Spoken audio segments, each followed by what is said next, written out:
ഉണ്ണിയമ്മേ കുമ്പടി വന്നു. 20 മിനിറ്റ് ഇപ്പുറം US president Donald Trump ഇതിന്റെ കണ്ടന്റ് വെച്ചുകൊണ്ട് സീസ് ഫയർ നടപ്പിലാക്കി എന്ന് പറഞ്ഞ് ട്വീറ്റ് ചെയ്താൽ എന്താ അതിന്റെ അർത്ഥം? അപ്പൊ നമ്മൾ എന്താ അനുമാനിക്കേണ്ടത്? ഒന്നുകിൽ ഡൊണാൾഡ് ട്രംപ് പറയുന്ന പോലെ ഞാൻ വരച്ച വരയിൽ വെച്ച് ഈ പ്രശ്നം തീർക്കണമെന്ന് 2 രാജ്യങ്ങളോട് പറഞ്ഞതിന്റെ അടിസ്ഥാനത്തിൽ തീർത്തു. എന്നിട്ട് ഇവിടെ സംഭവിച്ചിരിക്കുന്നത് സൈനിക ഓപ്പറേഷനെ സംബന്ധിച്ചൊന്നും നമുക്ക് ആർക്കും യാതൊരു തർക്കവുമില്ല. നമ്മൾ അഭിമാനത്തോടു കൂടി ഈ രാജ്യം നേടിയ മേൽക്കൈ അഭിമാനത്തോടു കൂടി നമ്മൾ അംഗീകരിക്കാം. പക്ഷേ ഇവിടെ സംഭവിച്ചത് ഒരു ഗുരുതരമായ നയതന്ത്ര വീഴ്ചകളാണ് സംഭവിച്ചത്. ആ നയതന്ത്ര വീഴ്ച എന്ന് പറയുന്നത് ഇവിടെ മാത്രം ഒതുങ്ങില്ല. പക്ഷെ തൽക്കാലം നമ്മൾ ഇതിൽ നിൽക്കുന്നതുകൊണ്ട് ഞാൻ അതിനകത്ത് എടുത്തി പറയാം.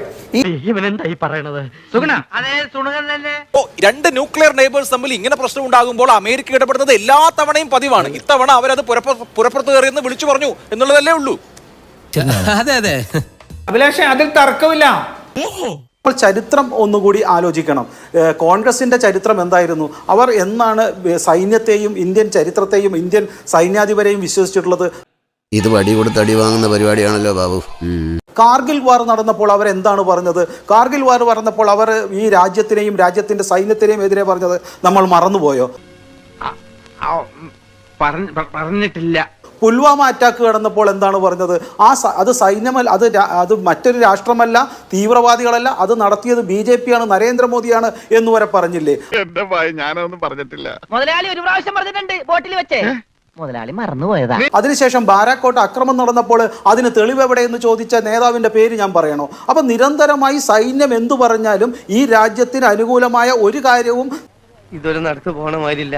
തങ്ങളുടെ ഏക നേതാവായ അല്ലെങ്കിൽ കുടുംബാധിപനായ ആ വ്യക്തി മുതൽ താഴെ ഇങ്ങേ അറ്റത്ത് മാതൃഭൂമിയിലിരിക്കുന്ന കോൺഗ്രസ് നേതാവ് വരെ പറയില്ല എന്നുള്ള വാശിയുടെ ചരിത്രം നമ്മൾ എത്ര തവണ കണ്ടിട്ടുള്ളതാണ്.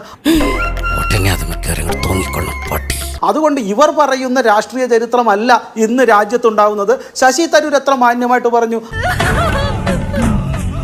1975 പറയുന്ന യുദ്ധമോ അല്ലെങ്കിൽ പ്രവൃത്തിയോ അല്ല ഇന്ന് ലോകത്തുള്ളത്. ആ കാലം മാറിയിരിക്കുന്നു. ഇന്ന് യുദ്ധത്തിന്റെ തന്നെ തന്ത്രങ്ങളും അതുപോലെ തന്നെ യുദ്ധമുഖങ്ങളും എല്ലാം മാറിയിരിക്കുന്നു. അതിന് സൈനിക മുഖമുണ്ട്, അതിന് ഒരു മറ്റുള്ള തരത്തിലുള്ള ഈ വിദേശ രാജ്യങ്ങളുമായിട്ടുള്ള ബന്ധമുണ്ട്.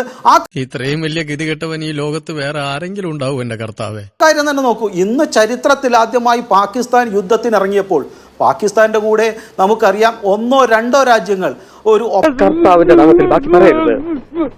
ഒപെക് രാജ്യങ്ങളോ അല്ലെങ്കിൽ ഓയിൽ പ്രൊഡ്യൂസ് രാജ്യങ്ങളോ മുസ്ലിം രാജ്യങ്ങളോ പോലും ഇല്ല എന്നുള്ള ഒരു തന്ത്രപ്രധാനമായ രീതിയിലേക്ക് ഇന്ന് ഒരു രാജ്യമായിട്ടുള്ള മറ്റുള്ള ബന്ധം മാറിയില്ലേ?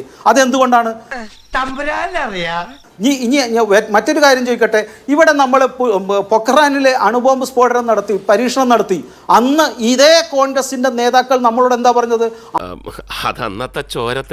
അമേരിക്ക ശങ്കിച്ചിരിക്കുന്നു, അമേരിക്ക ദേഷ്യപ്പെട്ടിരിക്കുന്നു, അമേരിക്ക ഇതാ നമ്മളോടുള്ള എല്ലാ നിയന്ത്രണങ്ങളും കടുപ്പിക്കാൻ പോകുന്നു, നമ്മൾ പട്ടിണിയിലാവുമെന്ന് പറഞ്ഞതല്ലേ ജയറാം രമേശ് അടക്കം അന്നത്തെ കോൺഗ്രസ് നേതാക്കൾ? അന്ന് ഈ പറയുന്ന കോൺഗ്രസിന്റെ നേതാക്കൾ ഇവിടെ ചാനലിരുന്നും പറഞ്ഞല്ലോ, ഇതാ ഇന്ത്യ പൂർണ്ണമായ പട്ടിണിയിലേക്ക് പോകുന്നു, അമേരിക്കൻ താല്പര്യങ്ങളെ സംരക്ഷിക്കേണ്ടത് ഇന്ത്യയുടെ കൂടി ആവശ്യമാണെന്ന് പറഞ്ഞ് ഭീഷണി മുടക്കിയതല്ലേ ഇവരും? അപ്പൊ എനിക്കൊന്നും ഓർമ്മ വരുന്നില്ല.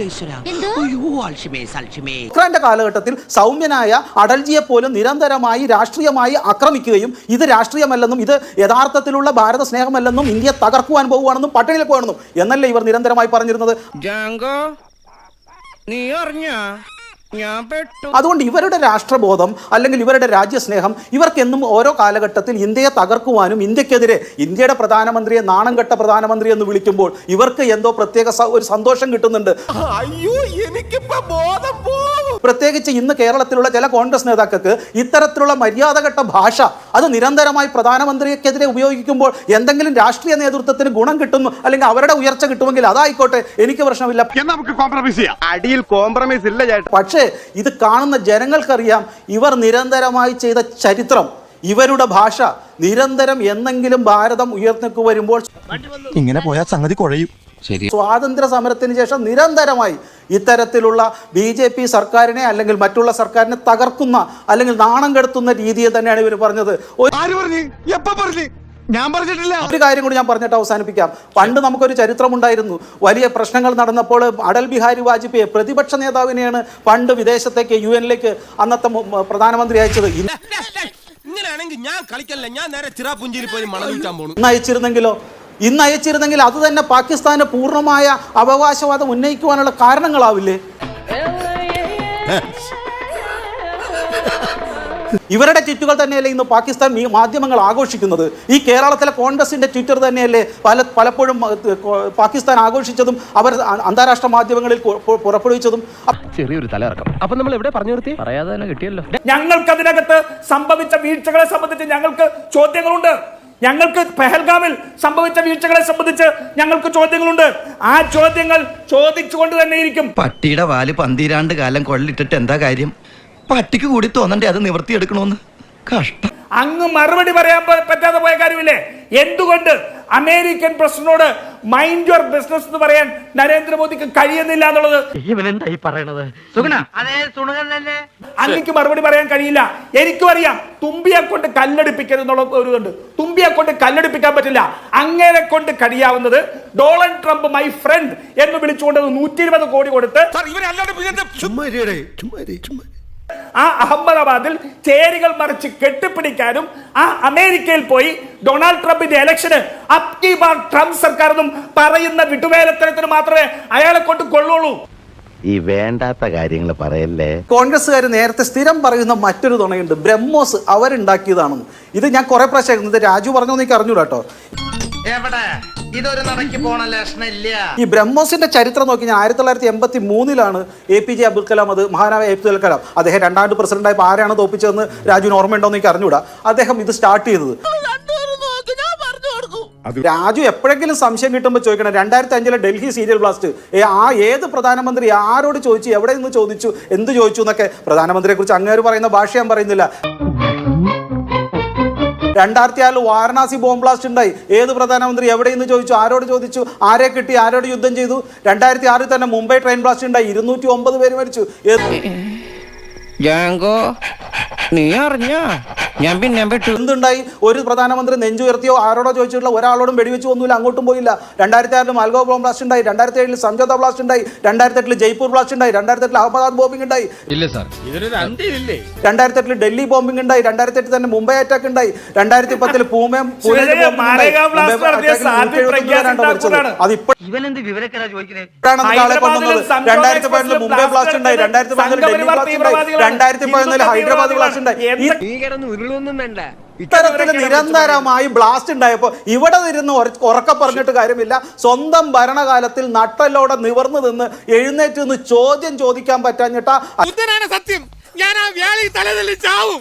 പാകിസ്ഥാനോട് പോട്ടെ, സ്വന്തം പാർട്ടിയിലെ നേതാക്കളോട്, സ്വന്തം പാർട്ടിയുടെ കൺവീനറോട് പോലും കാണുമ്പോൾ എഴുന്നേറ്റ് നിൽക്കാൻ ജീവനില്ലാത്ത, ശക്തിയില്ലാത്ത, ആണത്തമില്ലാത്ത നേതാക്കളെ വെച്ച് ഭരിച്ചവരാണ് ഇപ്പൊ ഇന്ന് നരേന്ദ്രമോദിയോട് ചോദിക്കുന്നത്. കിട്ടിയാ? ഇല്ല, ചോദിച്ചു വാങ്ങിച്ചു. പോവാ. മാന്യത പഠിക്കണം. സ്വന്തം പാർട്ടി ഈ കാലഘട്ടത്തിൽ നിങ്ങൾ ശശി തരൂരിനോട് ചോദിക്കണം.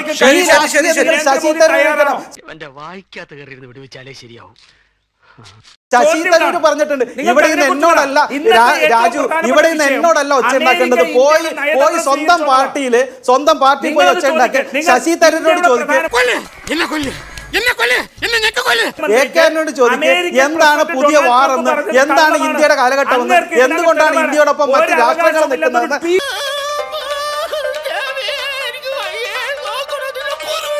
അതുകൊണ്ട് തന്നെ വാജ്പേയി പോലും പേടിച്ചിട്ടില്ല. മഹാനായ മാന്യനായ വാജ്പേയി പോലും പേടിച്ചിട്ടില്ല US-നെ. പിന്നെയാണ് മോഡി. ഒരാവേശത്തിലെടുത്ത് ചാടി വേണ്ടായിരുന്നു അല്ലേ? വിട്ടവളി ആന പിടിച്ചാ കിട്ടൂ. മോഡിയെ പലതവണ നിങ്ങൾ നോക്കിയല്ലോ തകർക്കാനായിട്ട്, എന്തുകൊണ്ട് പറ്റിയില്ല? അപ്പൊ നിങ്ങൾ ഇവിടെ ഇരുന്ന് പറഞ്ഞു കഴിഞ്ഞാൽ നരേന്ദ്രമോദി